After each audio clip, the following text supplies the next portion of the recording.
নমস্কার, টিনা ক্রিয়েশনে স্বাগত। গরম গরম হিংচের বড়া ভাজতে হবে কড়া কড়া। যারা গ্রামে থাকো তারা পুকুর থেকে মাঠ থেকে তুলে নাও, আর যারা শহরে থাকো বাজার থেকে কিনে আনো।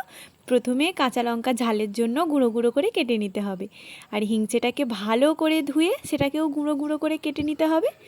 পরিমাণ মতো বেসন, হলুদ, নুন আর একটু গা মাখার জন্য অল্প পরিমাণ জল ভালো করে মেখে নিতে হবে। এই ব্যাটারটাকে সুন্দর করে মাখা হয়ে গেলে 10 মিনিট রেস্টে রেখে দিতে হবে। কড়ার মধ্যে তেল দিয়ে ভালো করে গরম হয়ে গেলে মিডিয়াম আঁচে এপিট ওপিট করে সুন্দর করে ভেজে নিতে হবে বড়াগুলোকে। আর বড়া ভাজা হয়ে গেলেই পরিবেশনের জন্য একদম রেডি আমাদের কড়া কড়া হিংচের বড়া। কেমন লাগলো আজকের রেসিপি? ভালো লাগলে অবশ্যই কিন্তু একটা লাইক কমেন্ট আর শেয়ার করে দিও। পরিবেশনাটা ঠিকঠাক হলো না, তবে আজ আসি, দেখা হবে কাল। ভালো থেকো, সুস্থ থেকো, সাবধানে থেকো।